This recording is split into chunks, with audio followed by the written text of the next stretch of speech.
Ahora le damos la bienvenida a Fernán Altuve, ex congresista, por supuesto, no por el fujimorismo, ¿no? En su momento, luego se alejó del fujimorismo, pero el doctor Altuve siempre tiene pues los puentes tendidos, ¿no? Constitucionalista, por supuesto, con el cual vamos a poder hablar de escenarios. Gracias, Fernán, por estar con nosotros. Un gusto recibirlo. A ver, escenarios. Primero, hoy, bueno, jura Fernando Zavala, ya lo habíamos adelantado ayer, como nuevo titular del MEF. Y de eso vamos a hablar en un instante. Pero, a ver, si el primer escenario es el de la posibilidad de conciliación entre el Ejecutivo y el Legislativo, el llegar a una fórmula de gobernabilidad en esta estructura sui generis, ¿no?, que nos ha tocado esta vez. La conciliación, ¿pasa por qué? Porque muchos dicen, al mismo tiempo, no sabemos cuál es la agenda del fujimorismo, no sabemos qué cosa es lo que quiere Keiko Fujimori. De otro lado, se critica pues al gobierno también por no haber tendido puentes, se le reclama tener un gabinete de ancha base, ¿no?, con mayor presencia política, pero al mismo tiempo tampoco se sabe si es que el fujimorismo accedería o le interesaría una figura así. ¿Es posible una figura de conciliación para poder gobernar? A ver, yo creo que el problema nace de un error de concepción de las dos fuerzas y lo vuelvo a repetir, lo repetiré constantemente. Cada una de las fuerzas que tiene dominio de uno de los poderes del Estado piensa que ha ganado la elección y las dos han perdido. Uno perdió el legislativo y el otro perdió el ejecutivo. Por lo tanto, están obligados a colaborar para el funcionamiento institucional porque son dos perdedores que tienen que hacer que los peruanos ganemos. Durante 10 meses no lo han logrado. Creo que el presidente de la República, que es el que tiene la labor, digamos, de animador más activa en esta relación, porque el Parlamento, por su responsabilidad fiscalizadora, tiene un rol en cierta manera pasivo, es el que tiene que plantear las cosas y buscar las fórmulas. Creo que no ha sido claro Kuczynski en plantear una agenda al respecto. Yo creo que ha sido claro, pero ha sido errado, porque él pensó que teniendo el Ejecutivo, él podía gobernar sin el Congreso y para eso necesitaba un gabinete técnico, lo cual fue un error. Para interrelacionarse con el Parlamento, quien necesita un gabinete político, altamente político, y tiene que tener una densidad técnica reducida. Incluso los técnicos pueden ser los viceministros, que no cambien durante 4 años. Funcionarios de Estado. Pero por supuesto que son una burocracia estable que los pueden definir ya al cabo de 10 meses. Podrían tener 30, 35 viceministros que duren 4 años, que no van a ser interpelados y que establezcan políticas duraderas. Pero el Consejo de Ministros tiene que ser el foro político de interrelación entre el presidente y el Congreso. Por lo tanto, tiene que tener una alta densidad política, tiene que tener una gran capacidad de interrelación y de comunicación con los dos, con el presidente y con la mayoría parlamentaria. Eso hasta ahora no se ha hecho y además no se ve que se vaya a hacer. Ahora, quienes son escépticos ante esa figura, yo ubico sobre todo dos objeciones de esta corriente. Uno es, dicen, ¿por qué te vas a echar al fujimorismo si el fujimorismo te está dando de alma? ¿No? ¿Y qué te garantiza que echarte te va a dar mejores resultados? Y claro, lo otro es una carta, por ejemplo, como la del indulto, ¿no? ¿Sería un factor de negociación política? Porque hay quienes dicen que incluso esta es incierta. No se sabe si a Keiko Fujimori la recibiría, ¿no?, de buena gana o no. ¿Por qué pasaría? Un tercer factor, lo que hoy Juan de la Puente llama la tercera mitad en la República. Evidentemente este entendimiento, por supuesto, produciría el horror de la izquierda y también podría poner al Ejecutivo contra las cuerdas en ese respecto. A ver, cálculos. Lo que más va a favorecer a la izquierda es el fracaso del gobierno. El éxito del gobierno no va a favorecer a la izquierda, pero bueno, el fracaso del gobierno sí la va a favorecer en 4 años, número 1.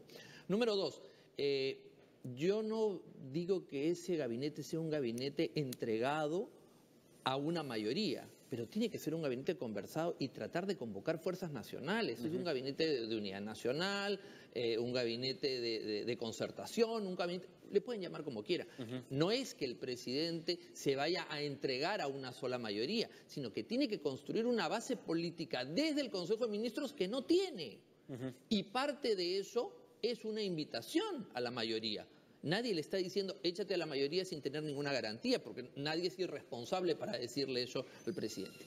Número 1. Número 2, el tema del indulto. El presidente de la República ha dicho desde el primer momento en la elección no voy a indultar, lo cual es una decisión Yo no lo comparto, pero es respetable.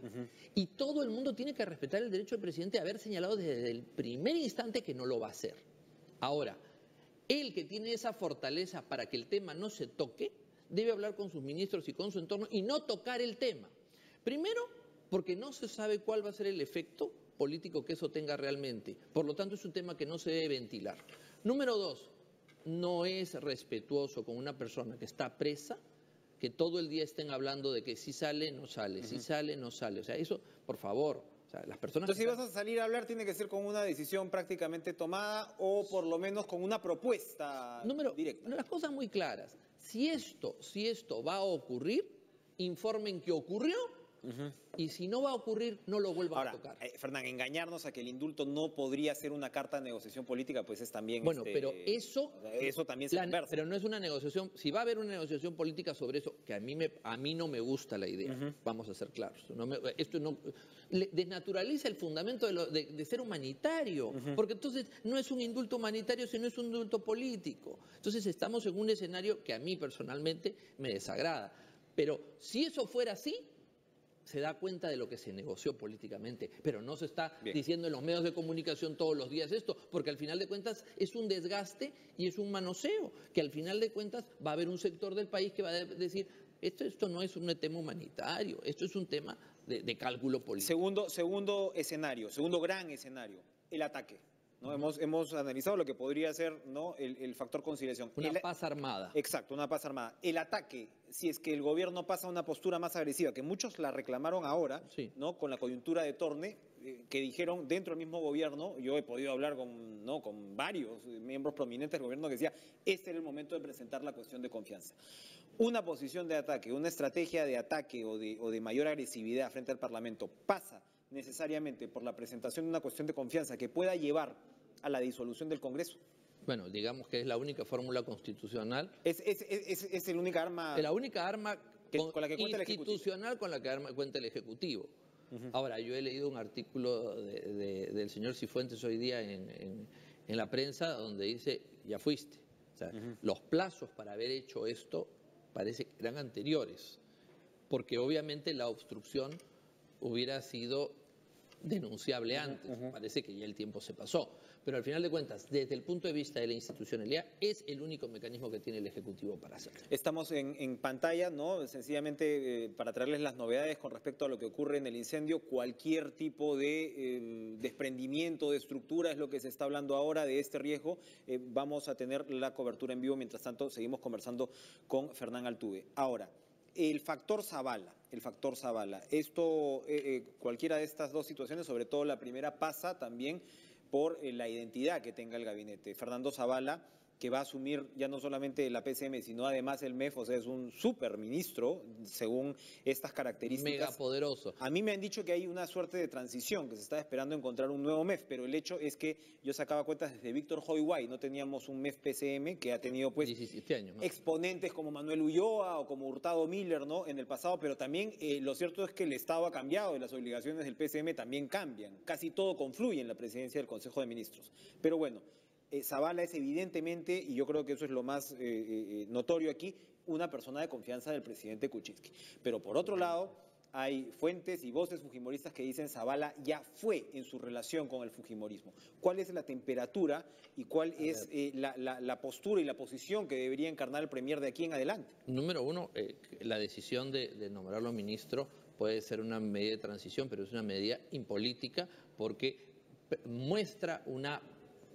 no digo que sea real, pero una percepción de debilidad que no tienen a quién convocar, que se demoren tanto tiempo y además que no tengan a quién convocar. También muestra que el primer ministro se moría de ganas de tomar el ministerio, que estaba hasta la coronilla de Torne y que quien ha celebrado más la salida de Torne no ha sido el Congreso, que ha estado dispuesto a no censurarlo, sino el tema del IGB, el tema del ajuste fiscal, hubo varias críticas puntuales a la gestión de Torne dentro de la propia administración de gobierno, ¿no? Pero yo creo que el tema, tú lo has planteado, Zavala ya fue, yo lo plantearía, Zavala nunca fue.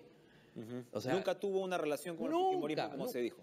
El ministro Nieto se ha reunido y le ha dado la mano a Keiko Fujimori y el ministro Zavala no lo ha hecho. Entonces, él lo que hay que reconocer es que es un genio, porque ha vivido 10 meses de un mito, de ser el hacedor de puentes y todo. Pero entonces le gusta más al fujimorismo Nieto, Lechea, como se dice, que son nombres... Yo creo sinceramente que el ministro Nieto es un ministro que tiene las habilidades políticas. Yo creo que lo que el fujimorismo, como mayoría parlamentaria política, le interesa es tener un interlocutor político, y eso sería mucho mejor. Ahora, para terminar, Fernán, nuestro diseño constitucional es complicado, lo hemos conversado fuera de cámaras, lo he conversado con Pedro Cateriano hace algunos días, que tiene posiciones distintas a las de usted seguramente, pero creo que la lectura que ambos hacen de nuestra legislación en términos de la relación ejecutivo y legislativo es muy similar. Es muy difícil gobernar con un Congreso en contra. Cada vez que hemos tenido un Congreso en contra, la gobernabilidad se pone en riesgo. Es decir, no hay fórmulas como tienes en Europa, donde ya sea formas gobierno o si censuras asumes la responsabilidad, te mojas más de alguna forma. Esto, entiendo yo, data de 1933. ¿Cómo tendríamos que cambiar?